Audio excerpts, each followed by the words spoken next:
ठीक है लोगों, सब बाहर निकल जाओ। और तुम स्थानीय स्कूल जाते हो? हाँ। क्या तुमने अपनी पूरी जिंदगी इसी इलाके में बिताई है? हाँ। तुम्हें स्कूल में समस्याएं आ रही हैं? क्या तुम जरा विस्तार से बता सकते हो कि किस तरह की समस्याएं आ रही हैं? एशियाई लड़के मेरे पास आकर कहते हैं मेरे पास एक रेप है और अगर तुम मेरे साथ नहीं चलोगी तो मैं तुम्हारे चेहरे पर नकल डस्टर से मुक्का मारूंगा और अगर नहीं मानी तो मुझे ब्लो जॉब दो। और ये स्कूल में कई लड़कियों के साथ हो रहा है, ये कोई अकेला मामला नहीं है। नहीं। ऐसा कई लड़कियों के साथ हो रहा है। क्या आपको लगता है कि शिक्षक और अधिकारी जानते हैं?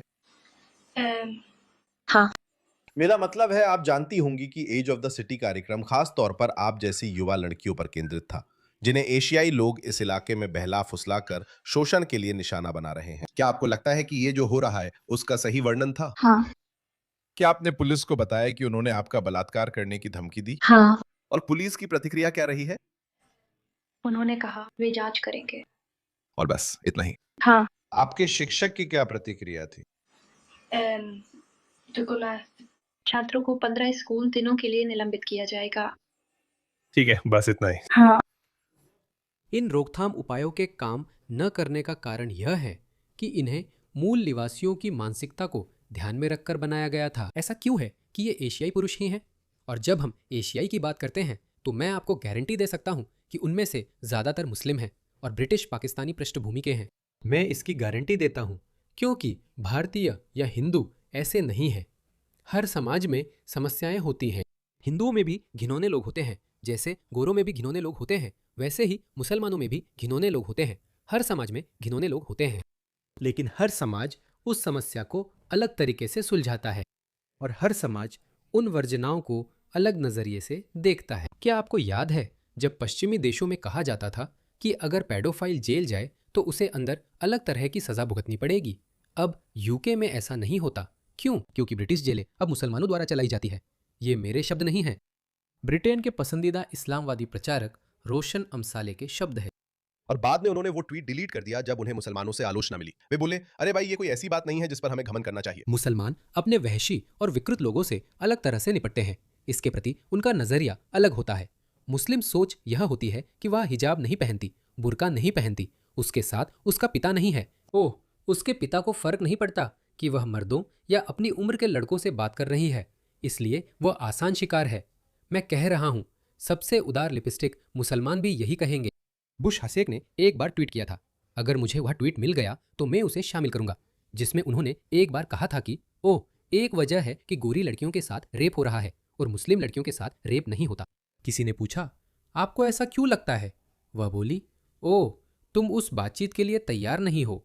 उनका मतलब था कि आप अपनी लड़कियों को ढकते नहीं हो, आप लड़कियों को बुर्का नकाब नहीं पहनाते, इसलिए वे निशाना बनती है।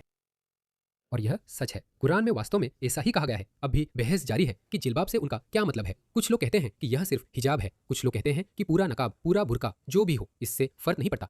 लेकिन कुरान कहती है कि मुस्लिम महिलाओं को जिल्बाब पहनना चाहिए ताकि उन्हें मुसलमान के रूप में पहचाना जा सके और उनके साथ छेड़छाड़ न हो। तो ये लड़कियां आसान शिकार है। अब वह जिन विकृत लड़कों की बात कर रही है जो 14-15 साल के भी हो सकते हैं, वे शायद इससे अनजान हों। हर शब्द का अर्थ जानने के लिए उसकी व्युत्पत्ति समझना जरूरी नहीं है। ठीक वैसे ही संस्कृतियों में आपको यह जानने की जरूरत नहीं है कि वह सांस्कृतिक प्रथा कहां से आई है। आप अपने आसपास के लोगों को देखते हैं और अगर वे किसी खास तरीके से व्यवहार करते हैं तो आप भी उनकी नकल करने लगते हैं। मैं इसलिए बता रहा हूं कि ये सिर्फ एशियाई पुरुष नहीं है, ये हांगकांग वासी नहीं है, ये चीनी नहीं है, ये भारतीय नहीं है, ये ब्रिटिश पाकिस्तानी मुस्लिम पुरुष हैं जो ये कर रहे हैं। मेरी दूसरी शिकायत है, पुरुष कहाँ हैं? इन लड़कियों के माता पिता, यानी इस उम्र की लड़कियों के माता पिता एक बिल्कुल अलग इंग्लैंड में बड़े हुए थे। वह ऐसा समाज था जहां लोग एक दूसरे पर बहुत भरोसा करते थे। अब इंग्लैंड वैसा नहीं रहा जिसमें आपके बच्चे पल रहे हैं। अब वो ऐसा समाज नहीं रहा जहां लोग एक दूसरे पर बहुत भरोसा करते हों। आपकी लड़कियों को परेशान किया जाएगा, उनके साथ छेड़छाड़ की जाएगी, उन्हें शराब और नशीले पदार्थ दिए जाएंगे और उनका शोषण किया जाएगा। आप ये कैसे नहीं जानते? पिता और भाई कहाँ हैं और मोहल्ले की निगरानी करने वाला समूह कहाँ है? व्हाट्सएप ग्रुप बनाना कितना कठिन है। मुझे आपकी नस्ल से फर्क नहीं पड़ता। 10-15 पुरुषों के समूह बनाकर सड़कों पर गश्त करो, तब देखेंगे ये कितने बहादुर हैं। वे संगठन बनाते हैं क्योंकि वे खुद को अलग थलग मानते हैं। और अपनी संस्कृति व मूल्यों को खास समझते हैं, जिससे वे एक दूसरे से जुड़े रहते हैं। वे ग्रुप बनाकर सबको डराते हैं। तो तुम्हें क्या रोक रहा है? हाँ, मुझे पता है तुम्हारी नौकरियां हैं। लोग कहते हैं कि पश्चिमी पुरुषों को उदारवादी श्वेत महिलाओं ने कमजोर किया है। मुझे पता है, मैं समझता हूँ, लेकिन हार मानना समाधान नहीं है। समाधान है खोई जमीन वापस पाना। मर्द बनो। जब पुरुष कमजोर होते हैं, समाज टूटता है।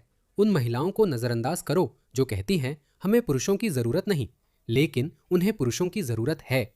इस लड़की को भी भाई चाहिए। इस लड़की को एक पिता, एक चाचा, कई भाई या उसके आसपास अच्छे पुरुषों की जरूरत है। यही उसे चाहिए, और वो अकेली नहीं है। ये सब देखकर मेरा खून खौल उठता है। तो आरोप यह है कि युवा एशियाई लड़के दिखावटी गाड़ियों में स्कूलों के बाहर घूमते हैं और असल में तुम्हारे जैसी युवा लड़कियों को डराते हैं। ये मुश्किल से 13 साल की है।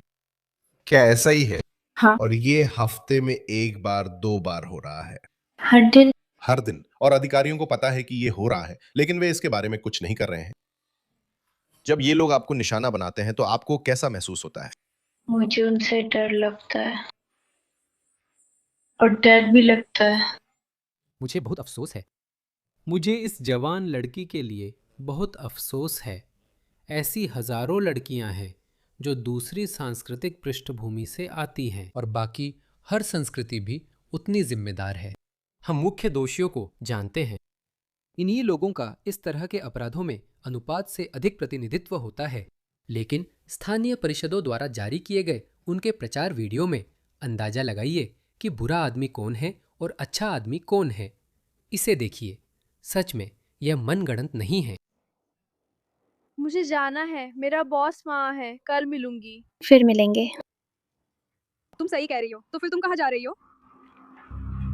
देखो, गोरे लड़के गोरी लड़कियों को परेशान कर रहे हैं। यहाँ से जाओ, तुम बहुत बचकानी हो, बताओगी या नहीं? चलो यार, बस चलते हैं। अरे लड़के, कहाँ जा रहे हो? रुको, इधर क्यों नहीं आते? दूर जाओ, मुझे अकेला छोड़ दो। अगर तुम भी भिड़ना चाहते हो तो इधर क्यों नहीं आ जाते? लड़के, मैं तुमसे बात कर रहा हूँ। तुम ठीक हो? बताओ, अच्छा आदमी कौन है? तुम सही हो लड़की, जरा मुस्कुरा दो। मैं बस घर जाना चाहती हूँ। हंसो, तुम वाकई कमाल कर रही हो। छोड़ो यार। माफ करना। देखा वो आदमी अच्छा इंसान है। यकीन नहीं होता कि ऐसा भी हो सकता है। ये मुझे जर्मनी में एक वोक सनकी के लगाए एंटी हैरेसमेंट पोस्टरों की याद दिलाता है, जब महिलाओं पर यौन हमले बढ़ रहे थे। उन्होंने दिखाया कि जर्मन पुरुष गैर श्वेत महिलाओं को परेशान कर रहे हैं, और उन्होंने यहाँ तक दिखाया कि एक श्वेत जर्मन महिला भी एक गैर श्वेत व्यक्ति को परेशान कर रही थी। अगर मुझे वह मिल गया तो मैं उसे संलग्न कर दूंगा। मैं आपको सच में दिखाता हूँ।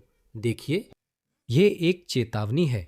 ये महिला उस गरीब गैर जर्मन आदमी को परेशान कर रही है और कह रही है, कृपया इन लोगों को परेशान न करें। थे मैंने जिस व्यक्ति के बारे में पता किया जिसने पोस्टर बनाया था, वह महिला लाल बालों वाली और प्लस साइज थी। बिल्कुल वैसी ही दिखती थी। हे भगवान, हाँ हाँ, यही है। उसने ये पोस्टर बनाए थे। हे भगवान, मैं ज्यादा आलोचनात्मक नहीं हूं, पर ये मुश्किल सवाल है जिनका हमें जवाब देना है। जब हम अपराध की बात करते हैं तो अफ्रीकी अमेरिकी समुदायों में अपराध इतना ज्यादा क्यों है? सबसे ज्यादा स्वीकार किए जाने वाले समाजशास्त्रीय कारणों में से एक यह है कि उनके पास मजबूत पारिवारिक व्यवस्था नहीं है। बिना पिता का व्यवहार अब जाना पहचाना शब्द है।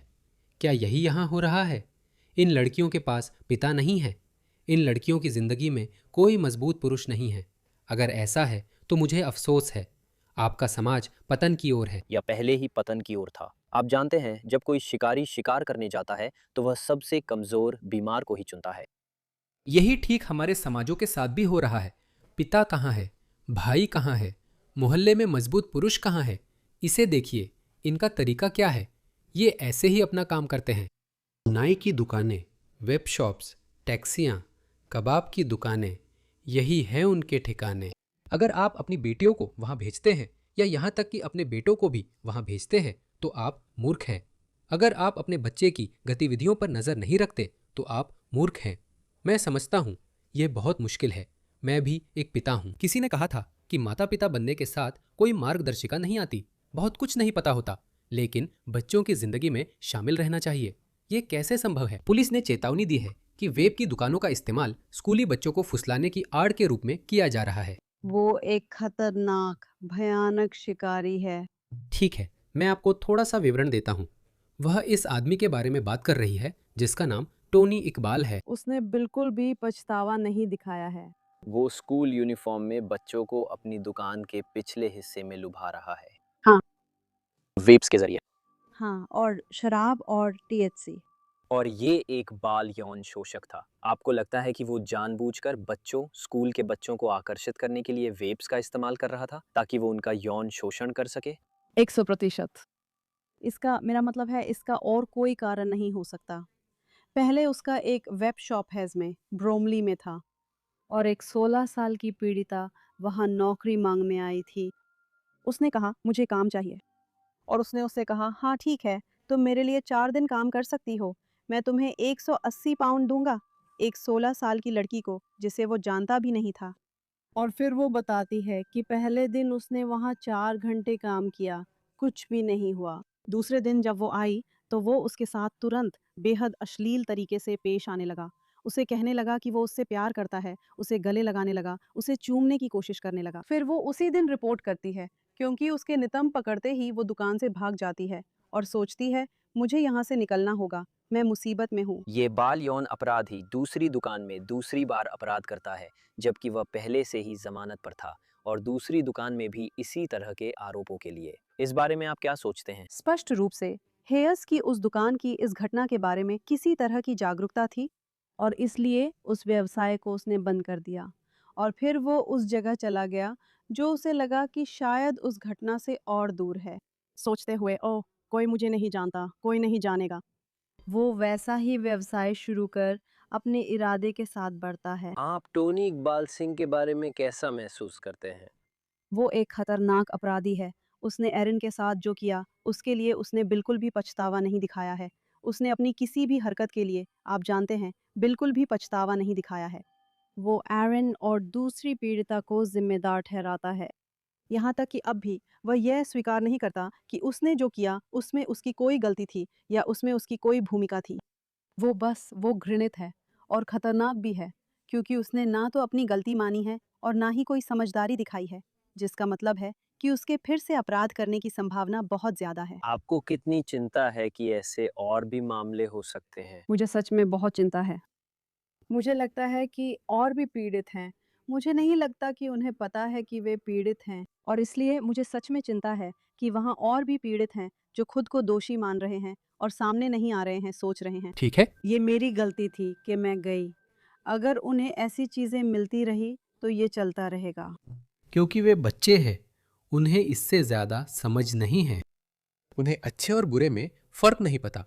उन्हें नहीं पता कि अच्छे लोग कौन हैं और बुरे लोग कौन हैं। उन्हें बुराई का स्तर नहीं पता, क्या कम बुरा है, क्या बहुत बुरा है। उन्हें इनमें से कोई भी चीज नहीं पता। जैसे जैसे वे आगे बढ़ते हैं वैसे वैसे सीखते हैं। बड़ों का काम है कि वे उनका ध्यान रखें। तो मैं दोषियों से कोई दोष नहीं हटा रहा हूं, वे बुरे अपराधी हैं, मुझे ऐसा ही लगता है। इजराइल ने आतंकवादियों के लिए मौत की सजा फिर शुरू की है। इसके खिलाफ काफी प्रचार हो रहा है। मैंने इस पर कई बार बात की है। इजराइल इन सभी आतंकवादियों को जेलों में कैसे इकट्ठा कर रहा है। जब भी कोई विवाद होता है इजराइल को आतंकवादियों को वापस करना पड़ता है क्योंकि वहां मौत की सजा नहीं थी। देखिए किन देशों में मौत की सजा है, लेकिन पश्चिमी वामपंथियों को उनसे कोई दिक्कत नहीं है। Iran, Iraq, Saudi Arabia, UAE, Jordan, Kuwait, Qatar, Lebanon, Syria, चीन, पाकिस्तान, भारत, बांग्लादेश, इंडोनेशिया, मिस्र, Somalia, Sudan, Algeria, Cameroon, Congo, Tunisia, America, Japan और इजराइल। ओह, मुझे नहीं पता था, जापान और अब इजराइल भी उसमें है। अब उनके पास मौत की सजा है। अब जापान शायद ही कभी मौत की सजा देता है क्योंकि यह आपसी भरोसे वाला समाज है। यह मानव समाज का शिखर है। हाँ, वहाँ कुछ और समस्याएं हैं, जैसे कम जन्म दर, वे बढ़ नहीं रहे, लेकिन यह समाज पश्चिम की तरह अराजक नहीं है। मेरा मानना है कि हमें मौत की सजा लानी चाहिए। वह समाज जो पश्चिम ने 16वीं, 17वीं, 18वीं, 19वीं और 20वीं सदी में बनाया, जहां उन्होंने अपनी मूल आबादी को सभ्य बनाया, यहां तक कि उन्होंने कहा, जानते हो क्या, हम इतने सभ्य हो गए हैं कि अब मौत की सजा जरूरत नहीं, क्योंकि लोग 5 साल की जेल से भी डरते हैं। तो जब उन्हें सुधारने का अच्छा मौका है तो उन्हें मारने की क्या जरूरत है? लेकिन साथ ही वे शत्रुतापूर्ण तीसरी दुनिया की संस्कृतियों से लोगों को ला रहे थे, ऐसी संस्कृतियां जो सभ्यता के पैमाने पर कम से कम 200 साल पीछे थीं। जब वे इन अत्यधिक सभ्य, आपसी भरोसे वाले पश्चिमी समृद्ध समाजों में जन्म ले रहे थे, तब भी उनके पास कुछ सांस्कृतिक विशेषताएं, कुछ सांस्कृतिक आदतें और मूल्य थे जो नहीं गए। इसी कारण एक सामान्य श्वेत व्यक्ति छोटे बच्चों को शराब देने से डरता है। मैं नहीं कह रहा कि वे ग्रीक नहीं हैं, वे ग्रीक हैं। ब्रिटेन में अब भी कई बाल यौन शोषक हैं। 85% बाल पीड़ितों का शोषण श्वेत अपराधी करते हैं, लेकिन ये बाल यौन शोषण अलग तरह का है। वो वही अकेला बाल यौन शोषक है जो चुपचाप खेल के मैदान में बैठा डर और सावधानी से रहता है। यह एक अलग सांस्कृतिक घटना है जिसमें वे बारी बारी से और आपस में बांट कर करते हैं, जबकि बाकी बाल यौन शोषक ऐसा नहीं करते। तो फिर से हर संस्कृति की अपनी बुराइयां होती हैं और चीज़ों को संभालने का अपना तरीका होता है। ये सोचना कि आप सार्वभौमिक कानून बना सकते हैं और वे हर एक व्यक्ति पर लागू होंगे, नहीं, ऐसा नहीं होगा। उपसहारा अफ्रीका से लोगों को लाओ और उसे बलात्कार के लिए 5 साल की सजा से डरा दो। लोग हैं, हाँ, वो एक पल में कर देगा, जबकि मैं अपराधियों की बुराई को कम नहीं कर रहा हूँ। मैं कुछ दोष पश्चिमी समाज, वहाँ के पिता पुरुषों पर भी डाल रहा हूँ। वे कहाँ हैं? वास्तव में 10 या 15 आदमियों का समूह बनाना मुश्किल नहीं है। आपको कुछ भी नहीं करना है, बस 10 या 15 आदमियों के समूह में घूमना है। कोई भी कुछ करने की कोशिश नहीं करेगा। आपको कुछ भी करने की जरूरत नहीं होगी, बस मोहल्ले की निगरानी।